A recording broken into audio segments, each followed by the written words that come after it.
In a village where a woman's worth was counted in children, I was the empty basket. Yet what I carried in my heart weighed more than 100 suns. My name is Ada. I come from a small village in Nigeria called Umudum. It is a quiet place where the sound of the cock crowing wakes everyone, and children run barefoot through the dusty paths. In my village, being a woman means many things. You cook, you clean, you respect your husband, and most importantly, you bear children. But I had no children. I married at the age of 23. My husband, Obinna, was a good man. He was tall, strong, and always smelled of palm oil and firewood. At first, our marriage was peaceful. We laughed. We worked hard. We dreamed of our future children. I want 3 boys and 2 girls, Obinna would say, placing his hand on my belly. I would laugh. That's too many. Let's start with 1. But 1 never came. The first year passed. Nothing. The second year, still nothing. By the 3rd year, the whispers began. She must have eaten from a cursed pot. Maybe she had too many boyfriends in her youth. Her womb is dry like the harmattan wind. I pretended not to hear. But I heard. Every word. Every whisper. They pierced my heart like sharp needles. My mother-in-law, Mama Obi, visited often. At first, she came with smiles and baskets of fruit. By the 2nd year, the smiles were gone. You need to visit the herbalist, she said one morning. There is something wrong. A woman must not sit idle while her co-wives are growing trees. But I have no co-wife, I said, forcing a smile. Not yet, she replied, looking at me sharply. That night, I cried. Obinna held me in his arms. Don't listen to her, he said. You are my wife. My only wife. But love can only cover pain for so long. One day, I sat alone behind our mud house, looking at the sky. It was blue and wide, filled with birds flying freely. Why me, God? I whispered. Why did you close my womb? Suddenly, I heard footsteps. It was Ngozi, my neighbor. She was carrying her newborn, tied on her back with a colorful wrapper. Good afternoon, Ada, she greeted. Good afternoon, Ngozi.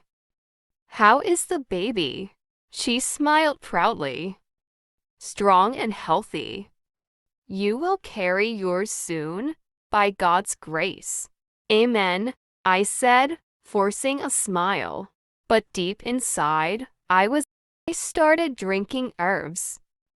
I visited prayer houses. I fasted. I cried. I even rolled on the floor, begging pastors to lay hands on me. Your miracle is on the way. They shouted. But years passed. Still nothing. By the 6th year of my marriage, the love in my husband's eyes had faded. He no longer touched me the same. He came home late. He avoided my eyes. One night, he came home with a strange look. Ada, he said quietly, I want to talk to you. I already knew. There's a girl from the next village, he continued. Her name is Kiamaka. She's kind. And young. My mother has been talking to her people. They say she is very fertile. I don't want to hurt you, Ada. But I need children. I need an heir. I said nothing. My mouth was dry. My heart broke into a million pieces. I will not send you away, he added quickly. You can stay. This is still your home. But I need to marry her. Tears rolled down my cheeks. I nodded slowly. What else could I do? A month later, Obina married Kiamaka. She moved into our home. She was only 20 years old, with skin as smooth as fresh pap and laughter that filled the air. She called me Auntie Ada. The people of the village began to celebrate. At last, our son will have children. Ada has accepted her fate. She is wise, but inside me, I was dying. If this story touched your heart, please give it a thumbs up, leave a comment with your thoughts, and don't forget to subscribe for more emotional stories like this. It was 2 months after Kiamaka came into our home. Our house, once filled with silence and hope, now rang with giggles and perfume. Kiamaka was full of life.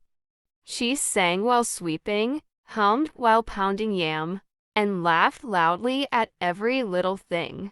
I tried to stay out of her way. In the morning, I would go to the stream early, before the sun came up.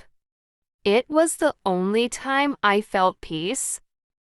The cold water on my feet, the sound of birds waking up, it gave me strength. But one morning at the stream, I heard 2 women whispering nearby. That's her, one of them said. The Barren One. The other replied, yes. The first wife. Such a pity. I wanted to hide in the water. But I stood up straight and walked past them with my head high. I wouldn't let the world crush me, even though I was breaking inside. That night, I couldn't sleep. Obina now slept in Kiamaka's room most nights. I lay alone, staring at the ceiling, listening to the sound of their laughter. I got up and went outside. The night was cold and still. The moon was full, shining over our compound like a watchful eye. I knelt down in the red earth, tears rolling down my face. God, I whispered. You see everything. You know my pain. I have done nothing wrong. I have loved. I have prayed. I have waited. But still I am empty. My voice cracked. If I have offended you, forgive me. If my womb is locked, open it. If I was not meant to carry a child, give me peace. I can't carry this shame anymore. I am tired. I laid my forehead on the ground and cried until my chest hurt. I didn't know that someone was watching. It was Kiamaka. The next morning, she brought me warm pap and fried akara. Auntie Ada, she said softly, I saw you praying last night. I looked away, ashamed. You don't need to be ashamed, she said. You are strong. If I were you, I would have run away long ago. I stayed silent. I don't know why you haven't had a child, she continued. But I believe God still has a plan for you. I looked at her, surprised. I didn't expect kindness. Not from her. She smiled and placed the food before me. Eat. Your heart needs strength. Weeks passed. For the first time, I began to see Kiamaka differently. She was not my enemy. She didn't laugh at me like the others.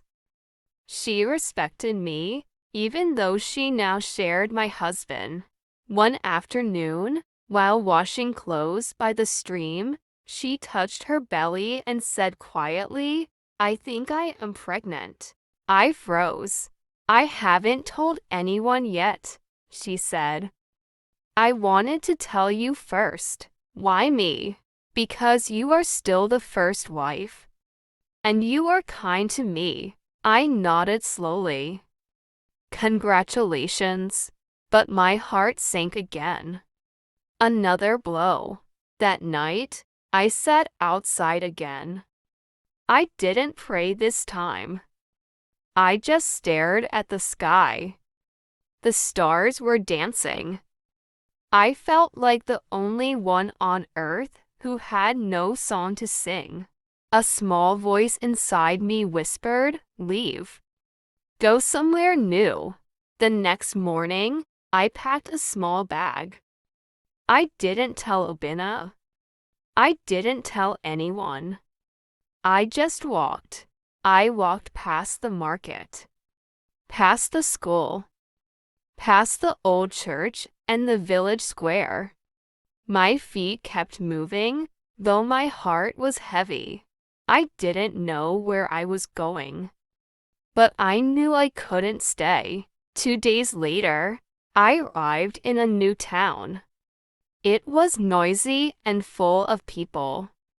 I rented a small room behind a food seller's house. Her name was Mama Sade. "What brings you here, my sister?" she asked as I paid for the room. "I just needed to start again." She nodded. "You are welcome here. Whatever pain you left behind, leave it fully. Start fresh." I smiled weakly. I hoped she was right. In this new place, I found peace. I woke early to help Mama Sade sell food. I learned to fry plantain, stir thick ogbano soup, and serve customers with a smile. People didn't ask about my past.